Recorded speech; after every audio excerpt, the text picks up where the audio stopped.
Suatu hari, Rasulullah SAW dan para sahabatnya berkumpul di rumah seorang sahabat. Tiba-tiba terdengar suara dari luar. Iblis pun memanggil.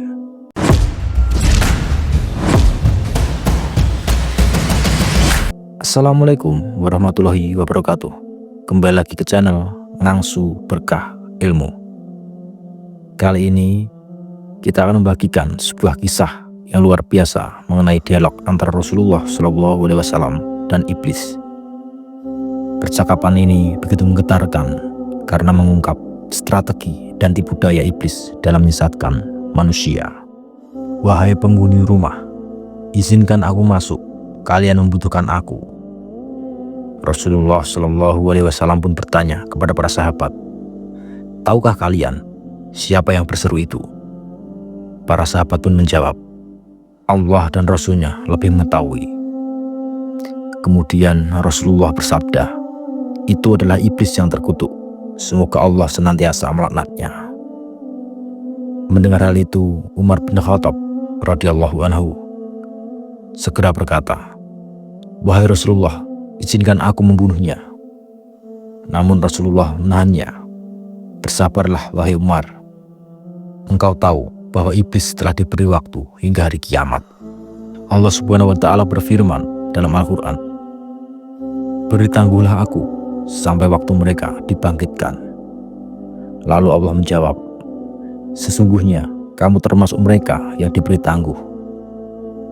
Rasulullah SAW kemudian berkata, bukakan pintu untuknya, karena Allah telah memerintahkannya untuk datang. Dengarkan baik-baik apa yang akan dia katakan. Iblis pun memasuki rumah. Penampakan iblis yang mengerikan. Ketika pintu dibuka, iblis pun masuk. Sosoknya sangat menakutkan. Seorang lelaki tua renta, bermata satu, berjanggut panjang, dan berwajah sangat mengerikan. Rasulullah SAW langsung menyapa dengan tegas, keselamatan hanya milik Allah. Wahai makhluk terkutuk, katakan apa keperluanmu? Iblis pun menjawab, aku datang bukan atas keinginanku sendiri, tetapi karena diperintahkan. Aku diutus untuk berkata jujur kepadamu tentang bagaimana aku menyesatkan Bani Adam. Allah Subhanahu wa Ta'ala telah memperingatkannya. Jika engkau berbohong satu kali saja, niscaya akan hancur engkau menjadi debu. Karena takut dengan ancaman tersebut, iblis pun mengungkapkan segala strateginya dengan jujur. Orang-orang yang dibenci oleh iblis. Rasulullah pun bertanya, siapa manusia yang paling kau benci? Iblis pun menjawab, anak muda yang taat kepada Allah, yang menyerahkan jiwa dan raganya sepenuhnya kepadanya. Orang alim yang menjaga dirinya dari perkara syubhat. Orang yang sabar dalam menghadapi cobaan. Orang yang senantiasa dalam keadaan suci, yakni mereka yang menjaga wudhu dan kebersihan hati dari iri dan dengki. Orang miskin yang tetap bersabar dan tidak mengeluhkan keadaannya kepada manusia, melainkan hanya kepada Tuhan. Iblis melanjutkan, aku sangat membenci mereka karena Allah mencintai mereka.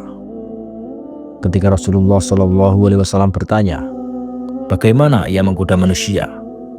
Iblis pun menjawab, saat marah, emosi yang meledak-ledak membuat seseorang kehilangan kendali dan mudah melakukan dosa. Saat bingung dalam mengambil keputusan, iblis akan menyusupkan bisikan agar manusia memilih jalan yang salah. Saat laki-laki dan perempuan yang bukan mahram berdua-duaan, iblis akan menggoda hingga mereka jatuh dalam kemaksiatan. Mengapa iblis takut pada Umar, Utsman, dan Ali?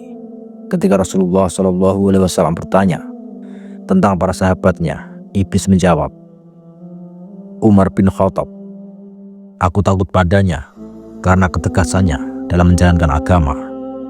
Utsman bin Affan, aku malu kepadanya sebagaimana para malaikat pun malu kepadanya. Ali bin Abi Thalib, aku tak mampu menipunya karena kecerdasannya begitu tajam. Strategi iblis dalam menyesatkan umat. Iblis juga menceritakan kisah seorang ahli ibadah dari Bani Israel yang semula sangat taat. Namun iblis berhasil menipunya dengan godaan harta hingga akhirnya ia terjerumus dalam zina dan pembunuhan. Dari kisah ini, Rasulullah SAW menanyakan, siapa orang yang benar-benar ikhlas menurut iblis? Iblis pun menjawab, orang yang tidak mencintai harta, pujian, dan kekuasaan. Aku tidak mampu menyesatkan mereka karena mereka hanya bergantung kepada Allah. Iblis juga mengakui bahwa ia punya 70.000 anak setan yang masing-masing bertugas menggoda berbagai golongan manusia, termasuk para ulama, pemimpin, hingga kaum zuhud. Iblis tidak akan berhenti sampai hari kiamat. Rasulullah SAW memuji Allah yang telah menjadikan umat Islam bahagia dan menjadikan iblis sengsara. Namun iblis membantah, bagaimana mungkin umatmu bahagia sementara aku masih hidup? Aku akan terus menyesatkan mereka. Sebagaimana firman Allah dalam Al-Quran, aku akan datangi mereka dari muka, dari belakang, dari kanan, dan dari kiri, dan engkau tidak akan mendapati kebanyakan mereka bersyukur. Iblis menegaskan bahwa ia akan berusaha menyesatkan semua manusia kecuali hamba-hamba yang benar-benar ikhlas. Dari dialog ini, kita bisa mengambil pelajaran bahwa iblis tidak akan pernah berhenti menggoda manusia. Namun, dari kisah tersebut, ada cara untuk melindungi diri dari tipu daya setan, yaitu menjaga ketakwaan dan keikhlasan, menjauhi amarah, kebingungan, dan godaan syahwat,